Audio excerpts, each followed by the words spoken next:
This KFAN podcast is sponsored by Builders and Remodelers, exclusive Twin Cities provider of Elements Windows. Get the highest quality windows at unmatchable value. Visit buildersandremodelers.com for more details. Hello, it is Ryan, and we could all use an extra bright spot in our day, couldn't we? Just to make up for things like sitting in traffic, doing the dishes, counting your steps, you know, all the mundane stuff. That is why I'm such a big fan of Chumba Casino. Chumba Casino has all your favorite social casino-style games that you can play for free anytime, anywhere with daily bonuses. So sign up now at ChumbaCasino.com. That's ChumbaCasino.com. No purchase necessary. VGW Group. Void where prohibited by law. 21 plus. Terms and conditions apply.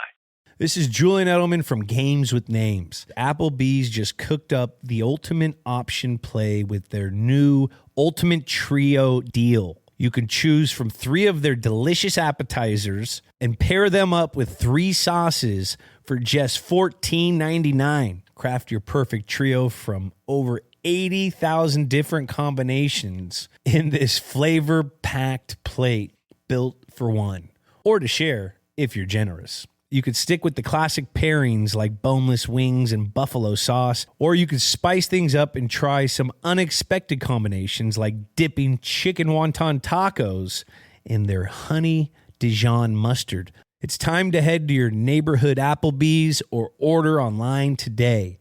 That's eating good in the neighborhood. This is Julian Edelman from Games with Names. Football is back. That means it's tailgate time, and this season, the only meat I'm going to grill is Dietz and Watson. I'm loving the Black Angus Dietz dogs. They're flavor-packed, and you can tell they are made with the highest quality ingredients. Sundays just got a whole lot better. Visit DietzandWatson.com/therightway to learn more about the Dietz difference.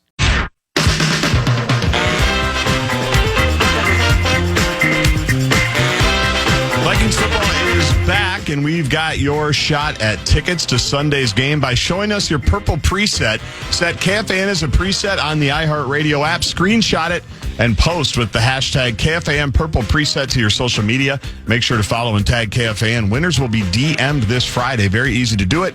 Get the full rules at KFAN.com. Keyword contests. Questions for Kevin Seifert. He is in studio. He's back.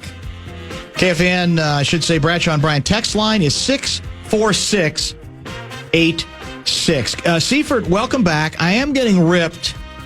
Well, I don't know if this is just for me or for everybody. This is from Mike and Edina. Good Lord. The comeback was a whopping 6 good passes.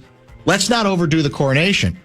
I'll admit, I am very Pollydana today, but it's really not about, for me, J.J. McCarthy. You know why I'm Pollydana? Why? They ran the bleeping ball, and it opened up, and did it not open up everything? Have you not been saying this for 3-4 years? It was a thing of beauty. Yeah. Did you see? I mean, first of all, there was an actual hole for Jordan Mason to run through, and then you know what he did? He showed a little of his power and his versatility as well. 2 straight runs early, and the game is on. Yeah, and he actually has, and we've seen this since the start of camp, he has really good vision, like a lot of cutbacks. Like 1 or 2 of them didn't work out, but he's able to see when people have over pursued, and he can cut back against the entire formation and get yardage that way. But he's very early in the game, I think after the second series and things were just really unsettled, we were just talking in the press box, we're like, this feels like this is a time for Jordan Mason to come in and just get a couple of 5-yard bulldoze, type runs, settle things down. And he did, and they started moving the ball. And then I think, whether it was by design or just by, the way things felt, they've really leaned on him in that fourth quarter and the entire second half, I guess.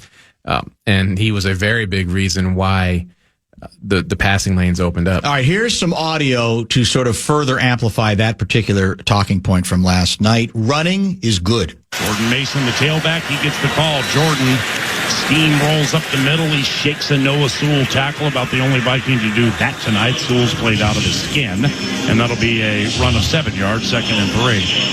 And a nice job on Jordan Mason with the yards after contact. But overall, the run and pass game has to operate together. So if you're going to be running the football, you got to have your play-action pass working with it as well. And we've been just so one-dimensional tonight a disappointing start thus far for JJ, but we got to open him up a little bit. Two tight ends, they're balanced. Oliver right, Hawkinson left, handoff Mason, 2nd and 3. Gets through the line of scrimmage, sprints to the 50. Now the Bears 40. Bumps it outside the numbers to the 35 where he's taken down by Kevin Byard III, their leading tackler last year. That's an 18-yard run by Jordan Mason and a first down for the Purple. Yeah, great job on the outside by both tight ends, TJ Hawkinson, Josh Oliver, blocking that thing up. And two tight ends, I love it. Mason's got himself a little bit of sweat going, so you may Go got three. the hot hand, Paul. You may want to just keep handing it off to him. 3rd and 5 from the Bears 13. Chicago rushes 4. McCarthy straight drop to the end zone and touchdown!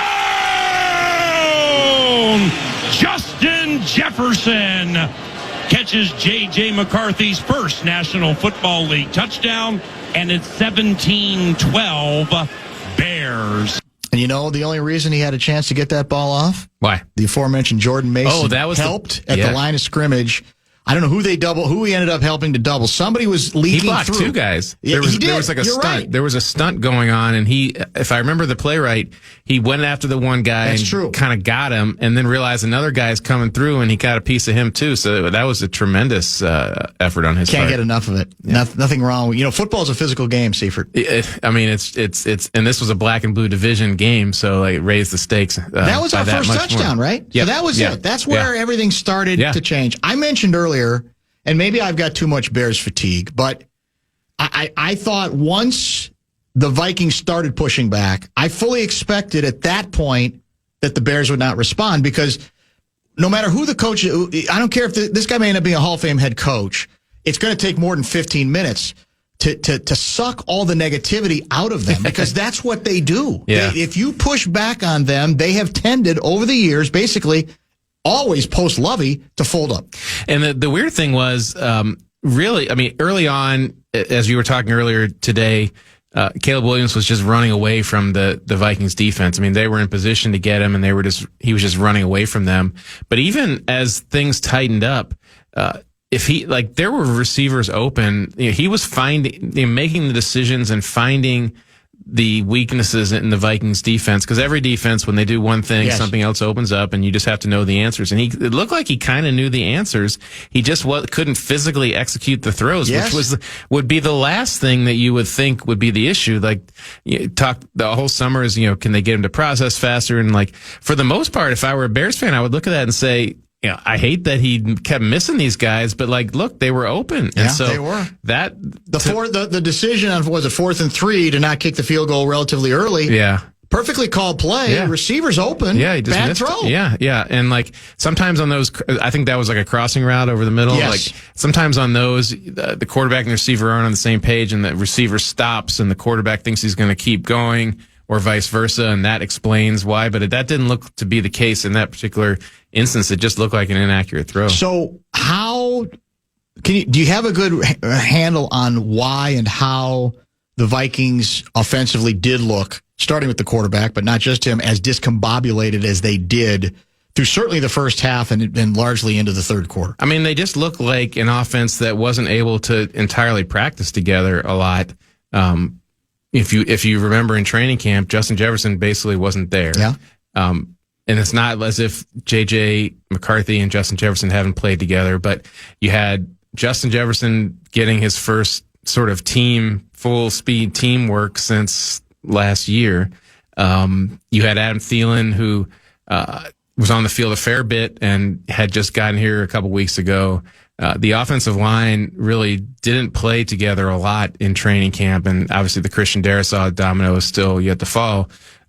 And so it just felt as though it looked like there had just not been enough reps with that group. Like clearly, this is an endorsement for more starters playing right in preseason football. No, it was more from a health perspective, because obviously Jefferson and Thielen weren't around, but there was Ryan Kelly, the center. Like he had a few minor injuries. Will Fries was working his way back from that leg, and so there just wasn't. And it's not like it's unusual for a team to come out of training camp and not be at the sharpest it's going to be over the course of 17 weeks. And so I would look at what that was as a baseline. I know that the top line was that JJ was really struggling, and there was times when he looked very frenetic, and his freneticism, if that's a word, was maybe rubbing off and making some other people uneasy, because that's just the nature of the position. But it was across the board, and I think O'Connell talked about that with PA this morning, and he mentioned it last night.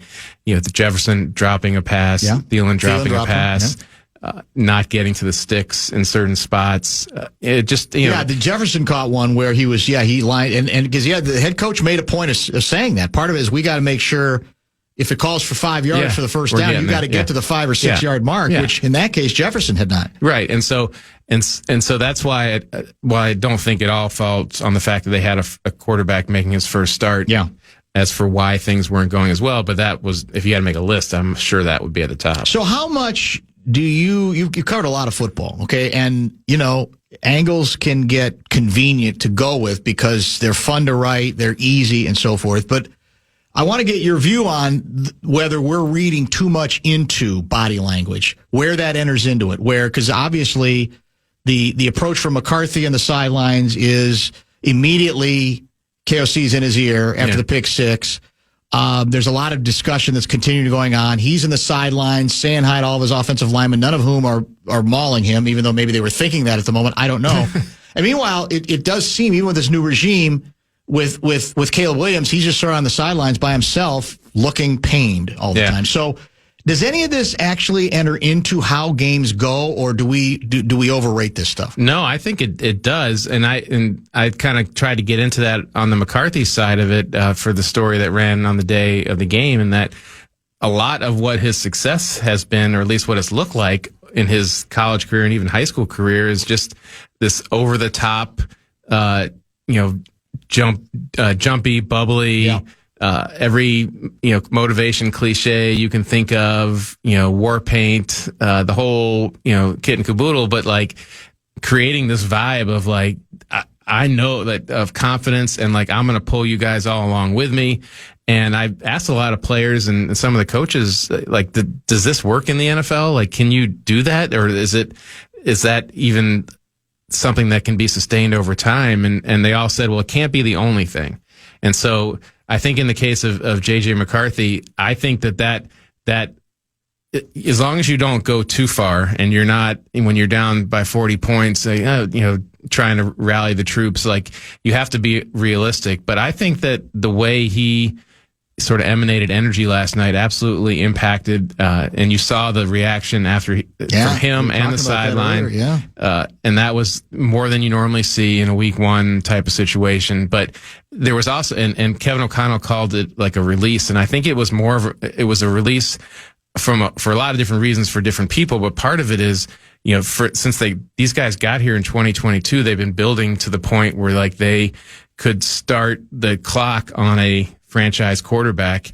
They did that, but like, was it going to work? Like, I mean, no, and they had to go through this whole agonizing year last year where no one could establish any objective fact about whether this was going to work. That whether drafting getting in position, saying goodbye to Kirk Cousins, saying goodbye to Sam Darnold, drafting JJ McCarthy in the process that they did, was this going to work? Because everyone's life, professional life, was relying on that, and that's what that release felt at least a little bit of that like they could at least get to the point where like they have a chance to make this work. Kevin Seifert covers the Vikings for ESPN.com. He was in Chicago last night. He's back in studio with us. We'll continue with a lot. Step into the world of power, loyalty, and luck. I'm going to make him an offer he can't refuse. With family, cannolis, and spins mean everything. Now, you want to get mixed up in the family business. Introducing The Godfather at ChumbaCasino.com. Test your luck in the shadowy world of The Godfather slot. Someday, I will call upon you to do a service for me. Play The Godfather now at ChumbaCasino.com. Welcome to the family. No purchase necessary. VGW Group. Void where prohibited by law. 21 plus. Terms and conditions apply. Life moves fast.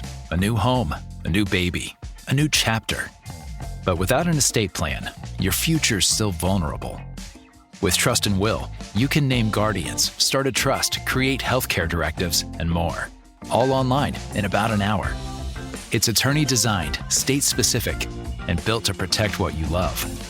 Plans start at just $199, and every plan is safe, secure, and kept completely private.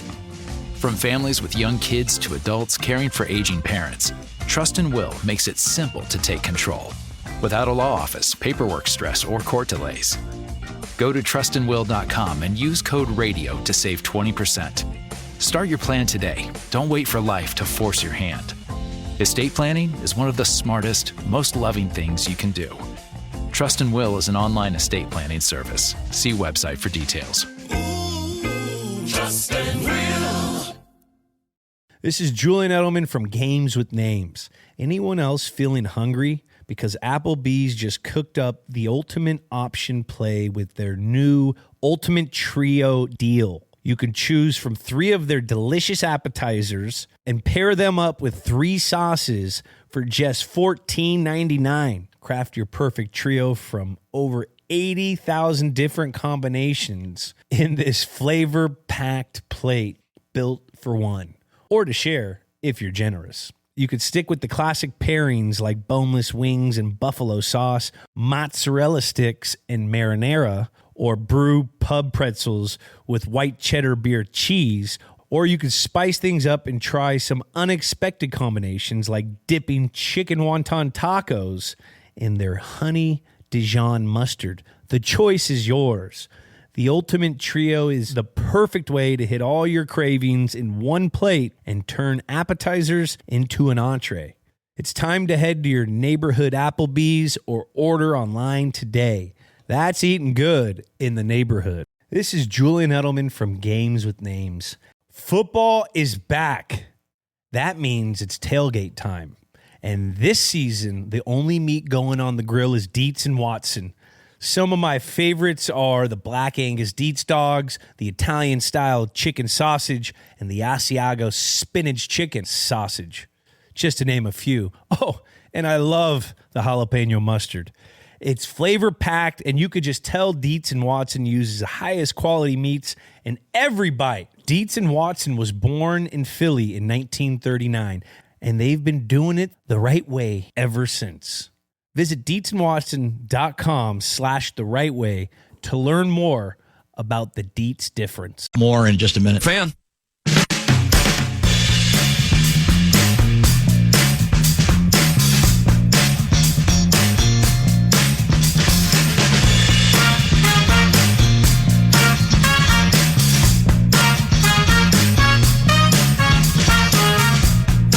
We spent a lot of time, Kevin Seifert, earlier this week on this show, warning people about the possibility that the field conditions could be deplorable, because they often are. Yeah. You've covered many of those games. I've covered a few of them as well, going way back. And then we got these reports from guys like hockey before the game, sent out video where they're doing the old thing where we're trying to tamp down we're using these tools to tamp down the turf to make sure that everything's united and so forth. Then the game takes place, and I don't remember any comments from the TV broadcast on it. I then thought, well, maybe this time it wasn't as bad, and yet the head coach told PA that it wasn't the end of the world, but indeed there were some occasions where he thought the field was a little bit iffy. So did that end up being, in your mind, a much smaller angle than expected, or is it just quietly being discussed? No, it is not normal to show up at a grass field, unless you get there 10 hours early, maybe. But I was there, I think, because of Chicago traffic, I only got there about 3 hours early. You tried to get there 10 hours early. I'm an early guy, but I couldn't do it this time. It is not typical to see people, individuals, dumping sand into seams and. Courtney Cronin, my colleague at ESPN, said that it was like a seed kind of mixture, but I don't know if the seeds were intended to grow prior to kickoff, but they were dumping and then they were like stamping it down, as you said, and they kept doing it. Like they were kind of going in between players who were warming up or stretching or in the early parts of the pregame, and that is not normal. To say the least, but they also had resodded the entire field not very long ago. Who knows what condition it was in after the 200 concerts they had or whatever was being suggested. And so that's just, the Soldier Field playing surface has always been a public issue because it is not. The Bears claim they have no control over it because the stadium's owned by the Chicago Park District. Yeah. I've always wondered what would happen if the Bears said, "Hey, here's a few $1 million. What can we do to make this better?" Because I've done a lot of reporting on the grass versus turf issue, and everybody said, "We got to have grass. We got to have grass." And like, ideally, yes, but sometimes good turf is better than bad grass, and Soldier Field is usually the example that's brought up. And it's not going to be better as the season goes on. So it's something to keep an eye on if you're a Bears fan or you live in Chicago and go to a lot of the games there. From what I understood, the alarm factor from the Vikings pregame, based on even seeing all that, was not very high. And I don't know. There was one injury. I think it was actually Nashawn Wright who had the pick six and had been here last year, and he seemed to have like a non-contact injury of some sort to his leg, and that's how you measure. The NFL measures injuries on turf is like versus grass is how many non-contact lower body injuries there are on the various surfaces. So that would merit more inspection, but. From everything that I heard pregame from the people who had been down there and the experts in the Vikings organization is that they were not alarmed, but they knew it was not 100%. So the decision on Darrisaw, you think, was more a decision that could just as easily been made regardless of what we thought of the turf conditions, that they're just saying we got measurables and we're gonna hold them out one more week. Right, and I say that because he came out pretty early, like basically it was just the kickers out there and him. With the and he was with the trainers and eventually the offensive line coach doing a pretty heavy workout. And if they were really concerned about how the turf there might affect his knee, I don't even think they would do a workout there. Just wait till they get back here or leave him home or whatever. And so I think, he's right at Christian Darrisaw, and from a time frame standpoint, is almost exactly at the point where TJ Hawkinson came back last year, like the 315-day mark or so from when the injury occurred. Every injury is different, and you're talking about a guy that's a lot bigger than TJ Hawkinson and has a different type of role. And so they have historically always been, like, especially with these key players coming off of major injuries, way on the side of caution versus aggressiveness in terms of getting them back on the field. And so he has, Christian Darrisaw, as much as he's done, really since minicamp, still hasn't had a full week of practice every day. It's always been in some way limited, or they gave him a Veterans Day off. He's still wearing the brace, which is not totally unusual, but notable. I don't think he'll wear a brace forever there, and it indicates that that's still, at least from a, it's a crutch, whether it's psychological or physical or otherwise. And so I don't think they want to play him until he's ready, from a structural and a confidence standpoint, that he's ready to go. And whether that means, this week or the following week, I think it'll probably be one of those 2 weeks. All right, we've got the Vikings report to get to here at the bottom of the hour, so let's get a little bit of an early pause in today. I do want to talk defense with you a lot when we come back. If you have questions for Seifert, Bradshaw and Brian, KFAN text line is at open at 646-86. Back in just a minute. Time now for the Vikings report on the Fan, presented by Miller Lite. Adam Thielen. Cam Bynum. Joins Ferrero next after this from Miller. Hello, it is Ryan, and I was on a flight the other day playing one of my favorite social spin slot games on ChumbaCasino.com. I looked over at the person sitting next to me, and you know what they were doing? They were also playing Chumba Casino. Everybody's loving having fun with it. Chumba Casino is home to hundreds of casino-style games that you can play for free anytime, anywhere. So sign up now at ChumbaCasino.com to claim your free welcome bonus. That's ChumbaCasino.com and live the Chumba life. Sponsored by Chumba Casino. No purchase necessary. VGW Group. Void where prohibited by law. 21 plus. Terms and conditions apply. Life moves fast. A new home, a new baby, a new chapter. But without an estate plan, your future's still vulnerable. With Trust and Will, you can name guardians, start a trust, create healthcare directives, and more. All online in about an hour. It's attorney-designed, state-specific, and built to protect what you love. Plans start at just $199, and every plan is safe, secure, and kept completely private. From families with young kids to adults caring for aging parents, Trust and Will makes it simple to take control. without a law office, paperwork stress, or court delays. Go to trustandwill.com and use code RADIO to save 20%. Start your plan today. Don't wait for life to force your hand. Estate planning is one of the smartest, most loving things you can do. Trust and Will is an online estate planning service. See website for details. Trust and Will. This is Rob Gronkowski from Dudes on Dudes. Anyone else feeling hungry? Because Applebee's just cooked up the ultimate option play with their new Ultimate Trio deal. You can choose from 3 of their delicious appetizers and pair them up with 3 sauces for just $14.99. Craft your perfect trio from over 80,000 different combinations in this flavor-packed plate built for one, or to share if you're generous. You can stick with the classic pairings like boneless wings and buffalo sauce, mozzarella sticks and marinara, or brew pub pretzels and white cheddar beer cheese. Or you can spice things up and try some unexpected combinations like dipping chicken wonton tacos in their honey Dijon mustard. The choice is yours. The Ultimate Trio is the perfect way to hit all your cravings in one plate and turn appetizers into an entree. It's time to head to your neighborhood Applebee's or order online today. Now that's eating good in the neighborhood. This is Julian Edelman from Games with Names. Football is back.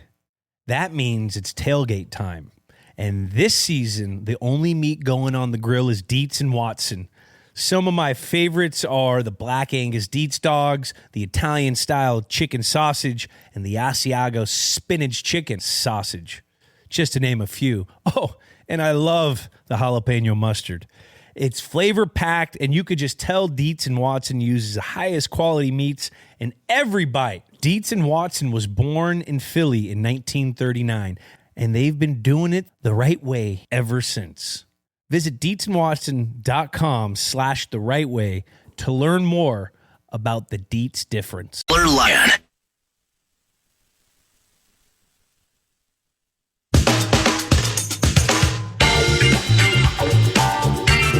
Join Nordo at Rally House in Maple Grove this Saturday from 1 to 3 p.m. The first 100 in the door Saturday will receive a scratch-off good for up to a $500 gift card. And make sure to secure some KFAN swag while registering for your shot at a $1,000 tailgate bundle. It's 1 to 3 this Saturday at Rally House, Maple Grove.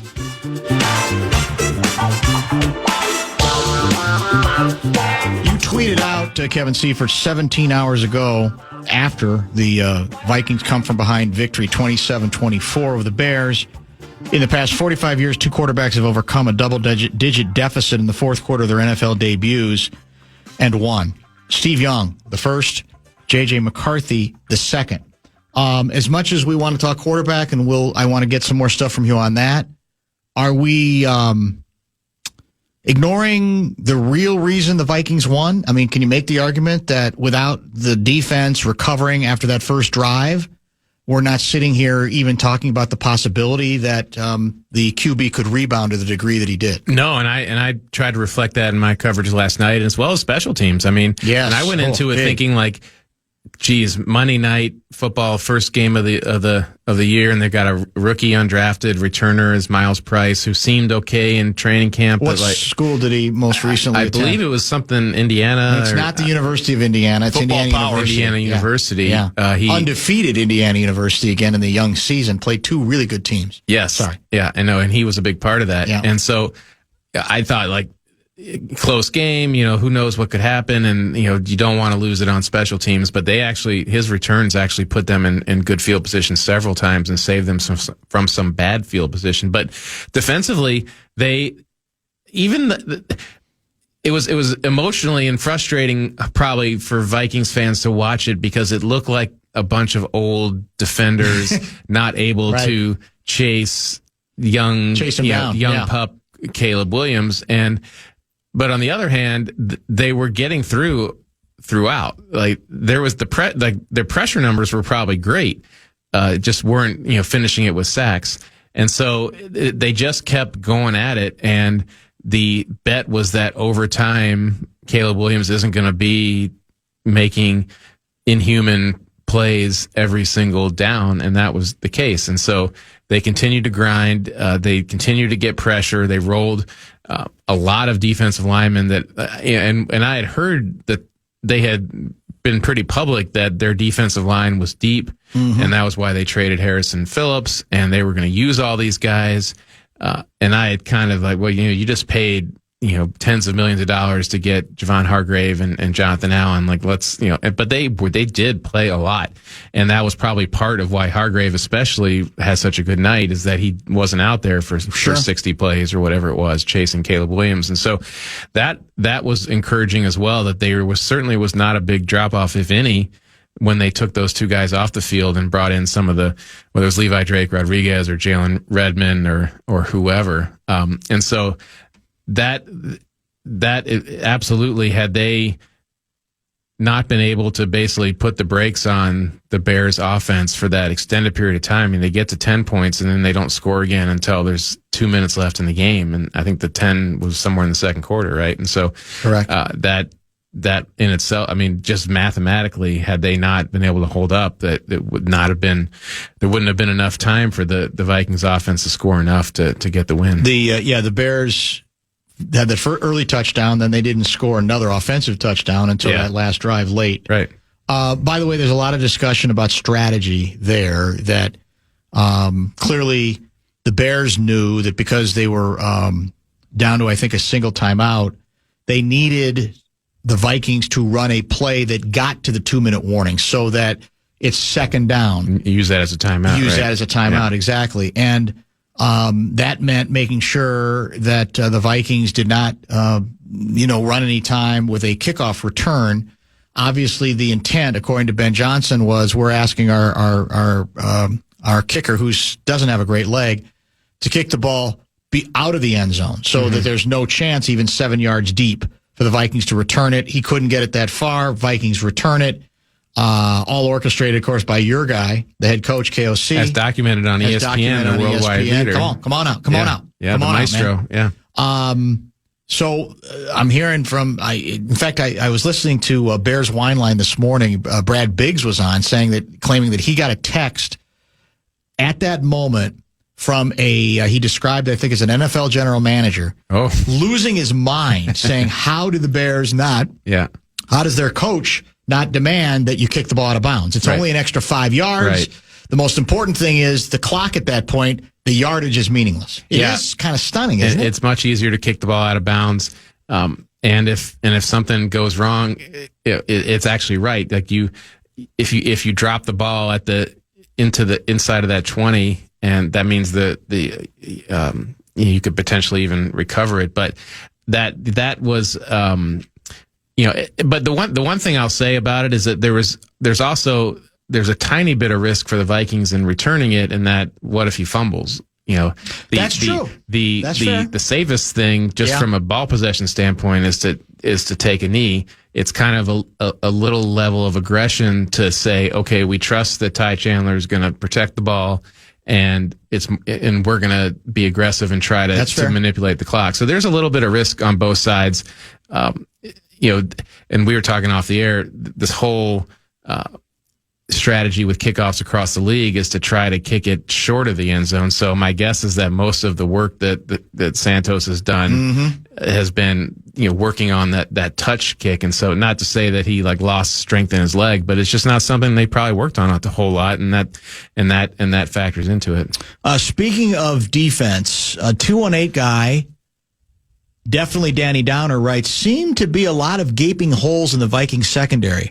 Seems like if the Bears had a more accurate passer, it might have been a blowout. Should we be concerned about pass coverage moving forward? Well, I think that goes more back to what we talked about earlier especially with the Flores defense when they get aggressive or even just original and creative up front, is that there's always going to be soft spots in every defense. And Caleb Williams was finding those soft spots, but you can't discount the impact of the pressure he was under in making it more difficult for him to execute some of those throws. And so that is part of the philosophy of the Flores defense too, is that even if they're either going to trick them and they're not going to realize where the soft spots are, or you're going to get him to try to more quickly than normal, try to get to that soft spot, and it's going to ruin the timing of it, or he's going to be under enough pressure that the execution of getting to the soft spot is not going to happen, because it's just like math. There's a salary. It's the same as a salary cap. It's anything.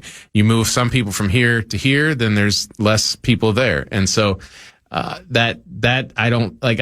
I think that's sort of a calculated risk that Flores often takes in terms of coverage, is that, good luck getting to that. Yes. How do we evaluate the new and improved offensive line? I mean, it certainly looked good in terms of the running game at times with Mason. I think eventually even Aaron Jones had one decent run. Yeah, a couple at the end. Or maybe a couple.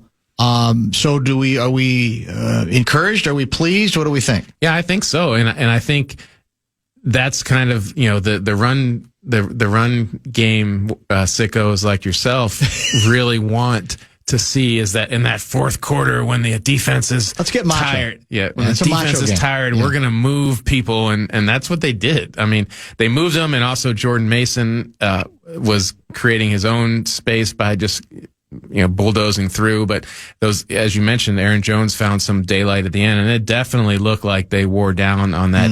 They just wore that defense down, especially that defensive front, to a certain extent, and just were imposing their will. And that's there hasn't been many times when they have really even tried to do that in the O'Connell era, and they definitely did it.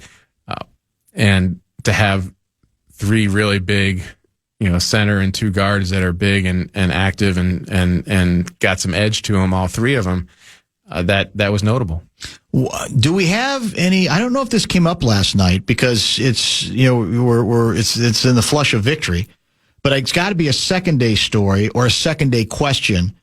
The difficulty getting plays off on time, with the plays coming in late. Was it the quarterback was having a hard time translating whatever the play call was in the huddle? What's going on there? Because that doesn't seem like that's sustainable. Yeah, and that'll be something that we ask about. And I know, is it 2 delay games they had, or maybe they had to call a timeout? But I think they had 2 delay games. At least they didn't have 4 or 5 false starts like the Bears in their home building. It was a pre-snap fight off there. Yeah, it looked to me, especially early on, that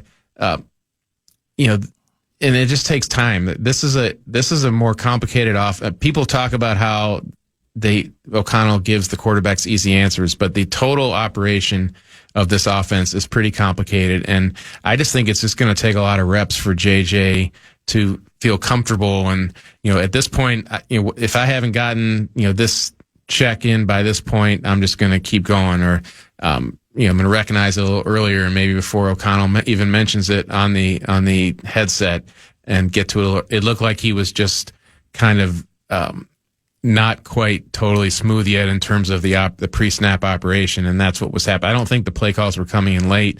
I don't think he was having a hard time regurgitating them.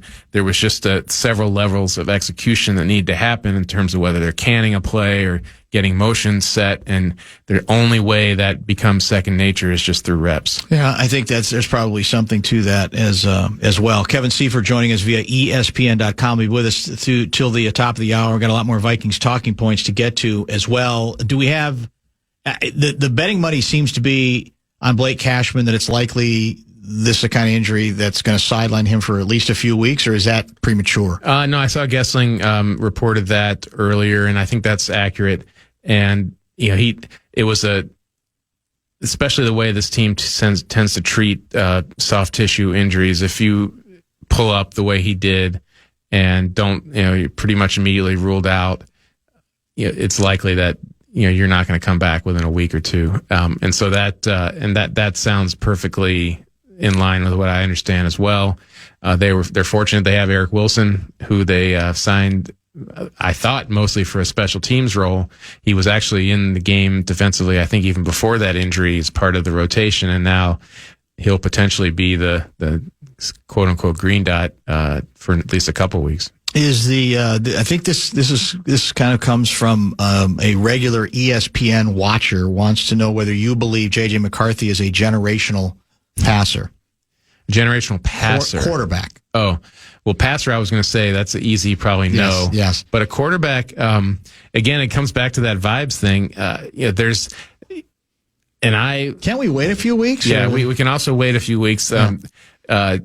The discussion on Get Up this morning was were you being sarcastic about that? I couldn't tell the way because you're so it's right, clever. Just the way I like it. It's open to interpretation. It's so clever. So, let's explain to folks what I'm referring to. The discussion on Get Up today, the ESPN morning show is a time to reorder the 2024 quarterbacks, and would you put J.J. McCarthy ahead of Caleb Williams? In that draft. No, the question was who would be taken number one, and what Garzi and I talked about is the guy who would be taken number one is the Washington guy. Yeah, like that. And it just doesn't fit the narrative. I didn't hear I saw the graphic. I didn't hear what they were saying, but to me, if you're not going to have Caleb be it, like Jaden Daniels is, and then it's just how do you order the rest of them?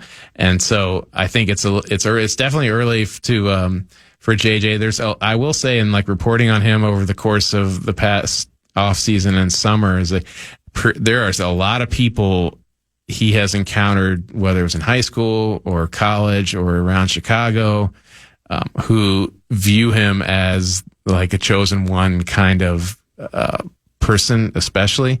And I can see the traits and the personality that have caused people to feel that way. But he'll just have to prove it like everybody else. We are obsessed in this town with officials. This is the team we're always the team that gets jobbed. Doesn't matter the sport. Bears were their own worst enemy yesterday. I'm the first to say no one forces them to do the false starts that they did, and some of those were key penalties. Is it fair to say, though, on larger penalties, on 10 or 15-yard penalties, major penalties, we got more than perhaps we deserved from the breaks, including, you could argue, the most important call of the game, where the Bears are driving to go up 24-6. They've completed a pass to Swift. It's 1st and 10 at the Vikings 12. Yeah.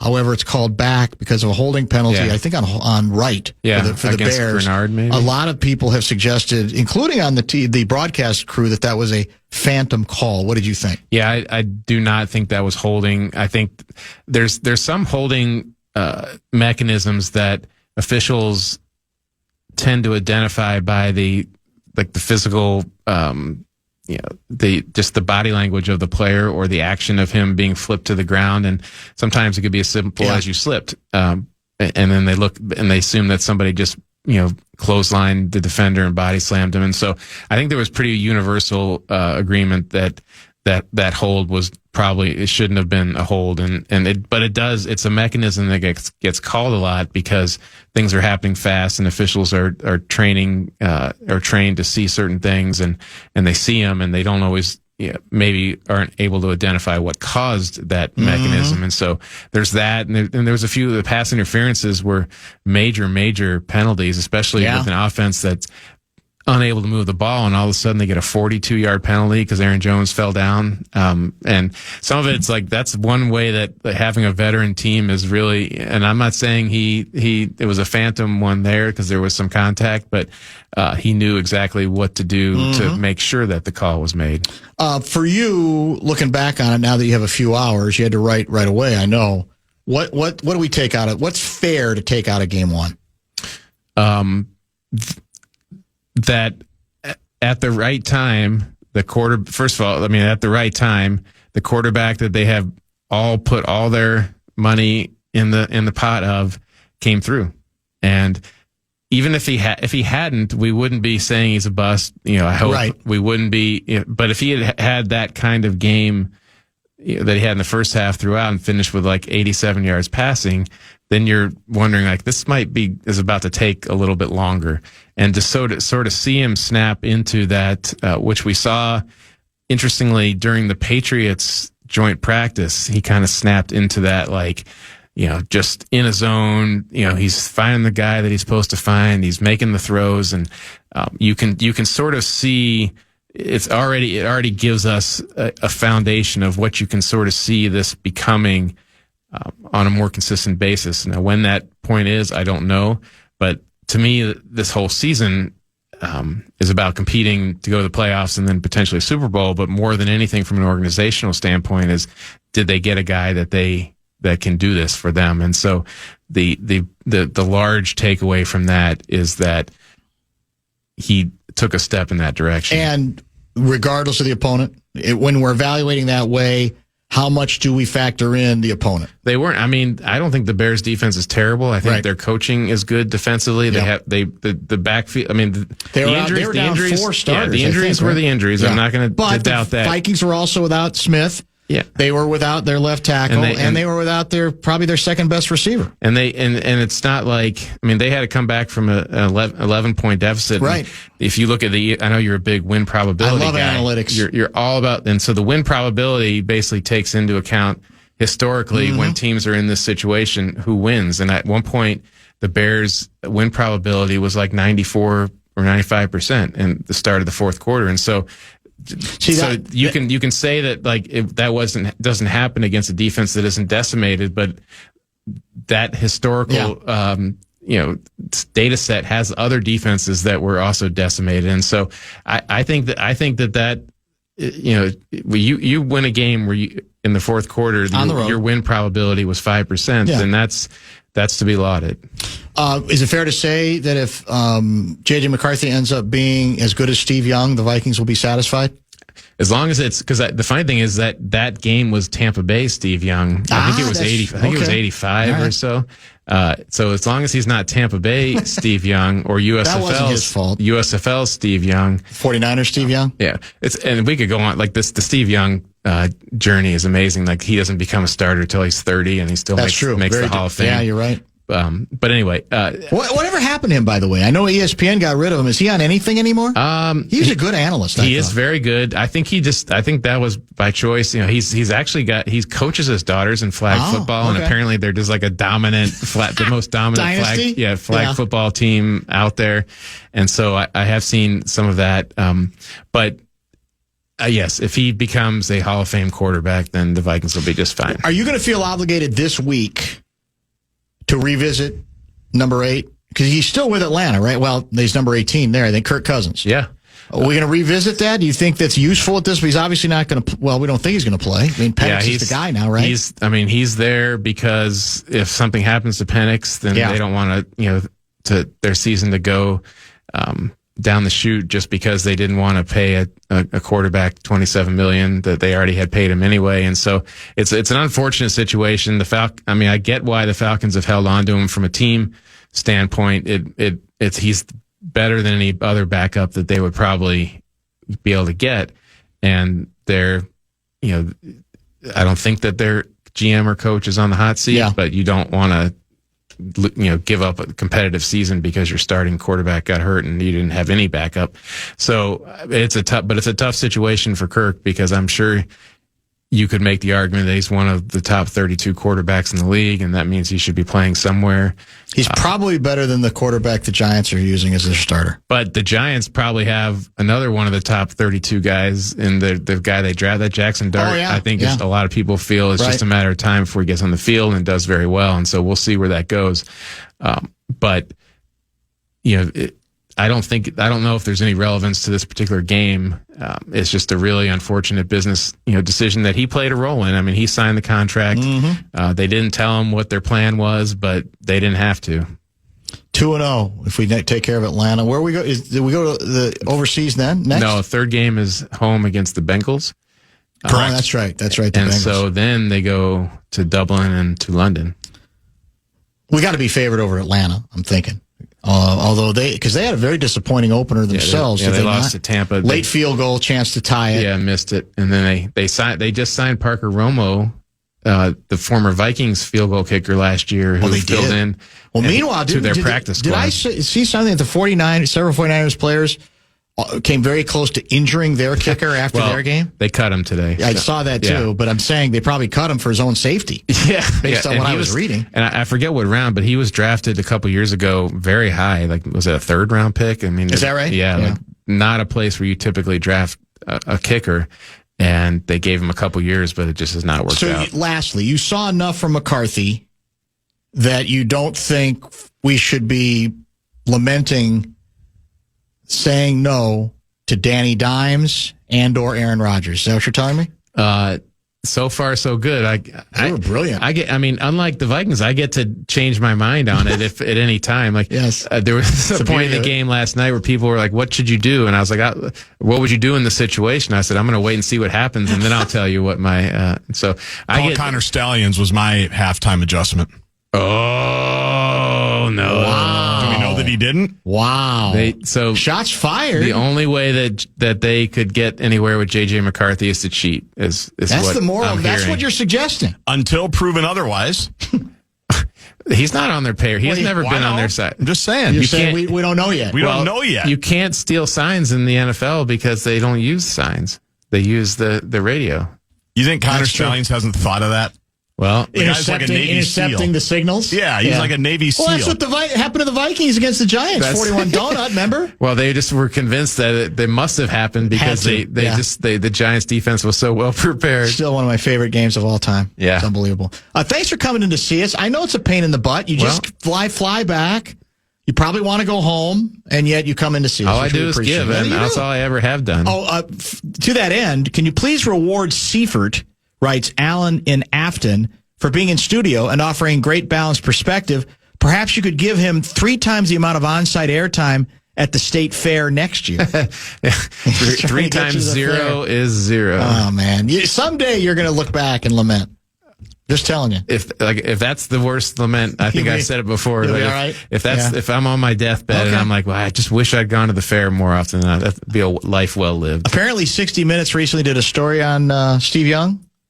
Oh, founded a venture capital fund and is raking in the cash. Is that right? So a couple people have suggested. I don't know. And his flag football team is an absolute wagon. I love that. Yeah. It's just the best. Yeah, his daughters are killing it. Yeah, doesn't surprise anybody. Thanks. Okay, yeah, thank you. Have fun Sunday night opener right here on the Fan. Top of the hour break. Top 5 at 5 will include. We used to have Cam Bynum on every Monday to talk about the Vikings. We're going to hear Cam Bynum talk about the Vikings.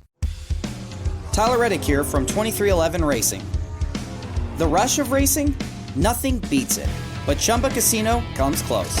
Chumba's got fast spins, fun games, daily bonuses, and all the action you can handle. Now that's a ride. Ready to hit the throttle? Get in the driver's seat and head to ChumbaCasino.com. Let's Chumba.